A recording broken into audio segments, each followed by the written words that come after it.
Hello, Quick Brain. So this is a different kind of podcast episode. We are doing this live on Instagram and on Facebook. And the question that I am going to address today, it's a very popular question, is how do you stay motivated and sustain that over the course of a day or a week or a year or even a decade? And this is a very special 2020 episode. We are doing this live, so this is, as always, this is unscripted. This is raw, this is real, but I think it's going to be extremely relevant. So we are on Instagram, and hello to everybody that's there. And if you're watching this on social media, know that we do have a podcast that you can find on iTunes, on Stitcher, Spotify, Pandora, YouTube, Google Play, all your favorite platforms. And we're going to do this in about 15 minutes, like every one of our shows, and give you some practical tips on how to have sustainable motivation, because some people get motivated for the moment and then it wears off. If you are listening to us on a podcast, I encourage you to follow me on Twitter, Facebook, Instagram at Jim Kwik, where we offer this kind of training also as well. And when I'm thinking about 2020, I'm thinking about a new year of vision, right? Eyesight, 2020 eyesight, clarity, and having crystal clear objectives, goals of who you want to be, what you want to be able to do, what you want to have and create and share with the world. Now, when I'm thinking about motivation, hi everybody. I love all the hearts and the hellos. We have people watching this from all over the world, and I'm excited to start this new year or this new decade with you. So the three parts to what I'm thinking about motivation. It's not complex in my mind at all. What I'm thinking about is having a reason, having a purpose to do something. I don't believe you need to be feeling good about working out. It certainly helps. I don't think you have to feel good about journaling or meditating or doing the hard stuff, but I do believe you need a reason. Now, certainly you could choose to improve your emotional state and find joy and gratitude in it. Ask yourself things like, how can I enjoy this more? Or change your languaging, like, oh no, I gotta work out. I gotta read today, but maybe you change that word from got to get. Yeah, I get to work out today. I get to meditate. I get to do my reading today. So the feeling changes. But you start with, if you want sustainable motivation, you start with your purpose. Because I don't believe you have to feel like you enjoy doing something that you have to do, but I do feel like the things that you do, you have to have a purpose behind doing it. I take a cold shower, every morning, or an ice bath. I do not like it. I do not enjoy it, but I do it because I have a reason to. Because it helps reset my nervous system, because it helps energize me, because it lowers inflammation in my body, because I get myself to do difficult things, and I've trained myself to do difficult things, because I think if we just do the easy things, which is staying unmotivated, which is procrastinating, then life gets difficult. But if you do the difficult things that you don't want to do, you build those muscles, right? You build grit. And so the first thing in order to stay motivated is ask yourself why. As our recent podcast episode with Simon Sinek, he wrote the book Start With Why, is ask yourself, why must I do this? And you ask yourself that and come up with reasons, because remember this, reasons reap results. Reasons reap results. The second key to sustainable motivation, once you have a purpose, you tap that purpose again by asking the question, why do I want to remember the person's name? Why do I want to read this book? What are all the benefits I'll get out of it? Also, what's the pain I will receive if I do not do that? And you feel that. You allow yourself to really imagine it, see it, feel it, and let those signals direct your behavior. Now, specifically, the second part of motivation, once you have a reason to do something, the second thing I'm thinking about is the behavior itself. A lot of people they psych themselves out. They get unmotivated because they are picturing something they have to do, and it's either something that's not clear or it's overwhelming. And I can imagine right now you have a project that's been sitting in your mind for an inordinate amount of time. It's taking energy out of your body, your brain, which is obviously part of your body. It's taking energy out of your life and your day, and it's occupying all that because it's not either clear, going back to 2020 vision, or it looks overwhelming. And so the second part of motivation for me is once you have a reason to get the result, you have a purpose for doing that activity, so you have that sustainable motivation, you have to figure out that activity and you need to break it down. You take a giant, right? We've heard this phrase that inch by inch, it's a cinch, yard by yard, it's way too hard. And you have to be able to make it into something that's bite-sized. Super small, simple steps. And the question you want to ask yourself is, what is the smallest thing I could do to be able to make progress and advance to reach that objective, that goal? So maybe it's something like working out. What's the smallest step you could take right now to be able to get your exercise in? Maybe it's something simple like putting on your running shoes. Maybe it's something simple like stepping out the door, walking into the gym. Maybe it's doing one jumping jack. What's the smallest incremental thing that you could do to be able to do it? Because again, it comes back when we talk about the power of motivation. Motivation truly is energy. When you have a purpose for something, you bring life to it. When you break it down into small steps that require very little energy, you could do a little bit, and little by little, a little becomes a lot. So the second tip on how to sustain your motivation through the new year is to break things down into the smallest part. And we're more likely, something called the Zeigarnik Effect. There was a psychologist in Europe, her last name was Zeigarnik. She would notice that the waitstaff at a cafe would remember everyone's order until they were delivered. And once that order was delivered, then the waitstaff would forget about it. But the mind doesn't like open loops. So one of the benefits of starting something, anything, anywhere, is you're more likely to follow through because your mind doesn't like to have that open. All right, so this first step is to find a reason to do the activity. The second thing to do is to chunk that activity into a small, clear piece that's very doable. You cannot fail at it at all. And what that gives you is clarity, and it makes it less confusing and overwhelming, because someone who is confused, they do nothing. All right, so once you have a purpose, you're asking yourself why, all the benefits, all the pain, who's counting on you to follow through on this thing, you feel it. The second thing, you break it down into the smallest part, right? If it's flossing your teeth, don't think about flossing all your teeth, floss one tooth. If it's reading a book a week, like many of you in our quick reading program do, maybe you're not thinking about 45 minutes a day to get through that book in 1 week. Maybe you're thinking about, I'm just gonna read one sentence or one word. That will get you there, because you're not gonna stop at one word. You're gonna go to 2 words, 3 words, because little by little, a little becomes a lot. And then finally, once you have the purpose, you ask yourself why, and then you break it down into small, super simple steps. The third thing you need that keep you motivated is you need energy. Because think about it, you could have a reason, I could have a reason to get up and take that ice bath. I could even break it down into the smallest simple step.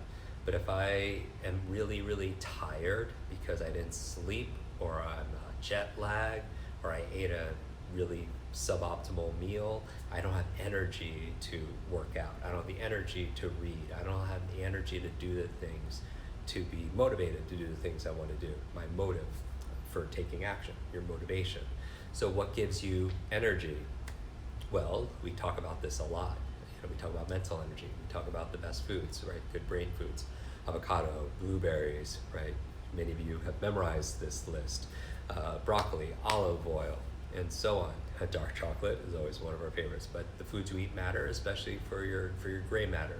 So there's certain foods that give you energy. There's certain foods that deplete energy from your system. What else gives you energy is positive thoughts. We know that killing ants, automatic negative thoughts, this term we got from our friend Dr. Daniel Amen, negative thoughts sap your energy, right? When you're always looking at what's wrong and you always dwell on the negative, it takes more energy than to look at things in a focused way that gives you opportunity, that gives you a level of aspiration to be able to something to motivate you too.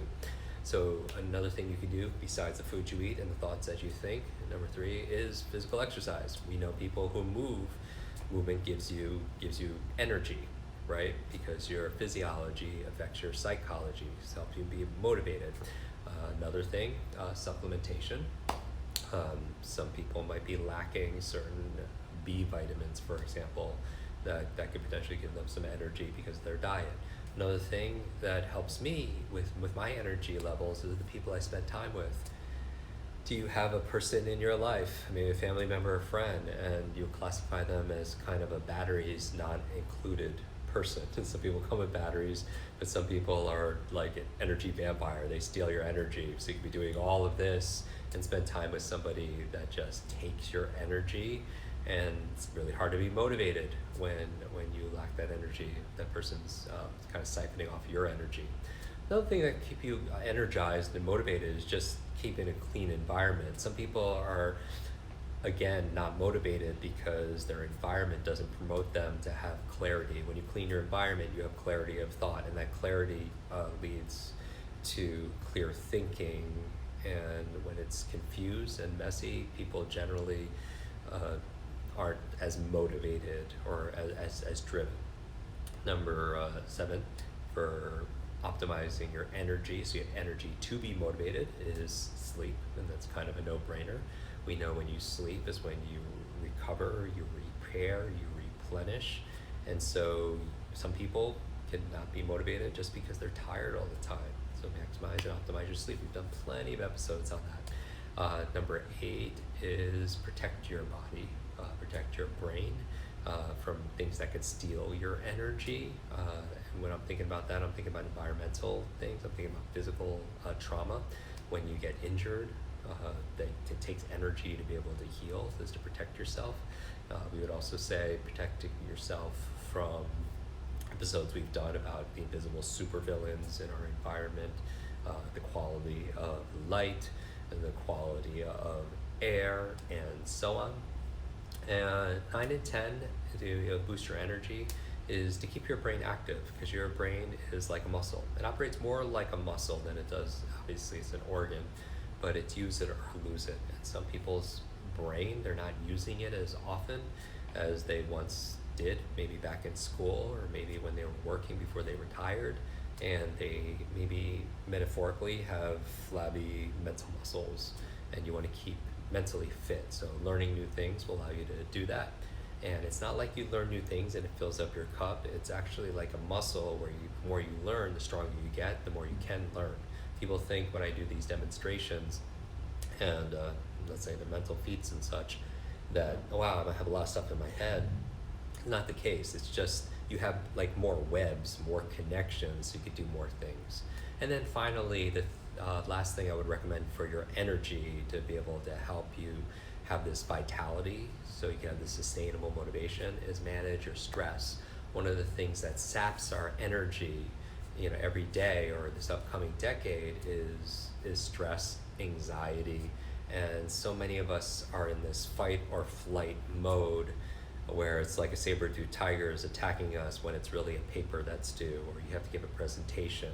But that stress takes a lot of energy. Fear takes up a lot of energy. We know chronic stress, it shrinks your brain. And one of the best ways of getting out of stress, out of fight or flight, is just deep conscious breathing. So just to remind you, tell your body that you're safe, and then your physiology will respond accordingly. So again, I want you to be motivated, super motivated 2020, to be able to optimize your learning, optimize your life. The 3 keys for motivation in my mind, to keep it super, super simple. To be motivated for action, it requires like a purpose. You're not doing just random action. You're getting back to the reasons why, both positive of what you will receive from it, and negative, the penalty you will pay if you do not do that thing. And the second thing, once you tap that purpose, is to break that activity down to the smallest simple step.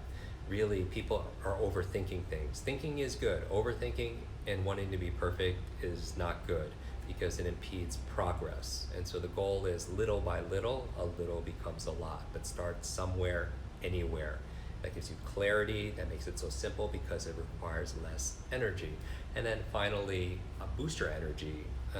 We're using those 10 things that I just talked about, everything from diet and exercise, sleep, stress management, your peers, the people that give you energy and not take away your energy. Really, this is about energy management. When we're talking about purpose, gives you energy, right? Breaking things into little pieces, requires very little energy, allows you to build momentum, those lead dominoes. And finally, the third thing is give yourself energy, because energy ultimately is not something you have. Just like focus is not something you have.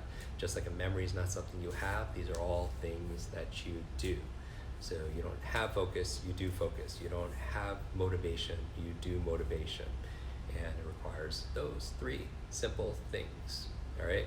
So I hope that's very useful for you in the show. Again, this is a live Instagram, but I think I'm gonna turn this into an episode for 2020. I know there's a little bit of white noise where I'm at right now, but I wanted to share this simple thing with you.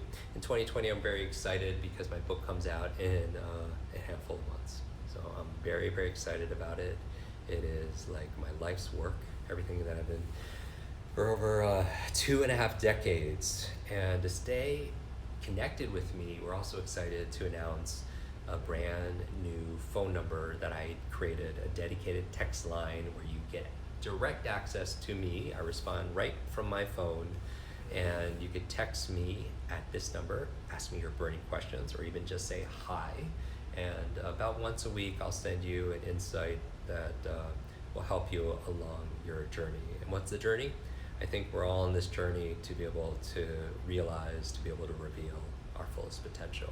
The number is 310, and this number also is in my social media, on Instagram and Twitter and such. 310-299-9362. That's 310-299-9362. Text me hello.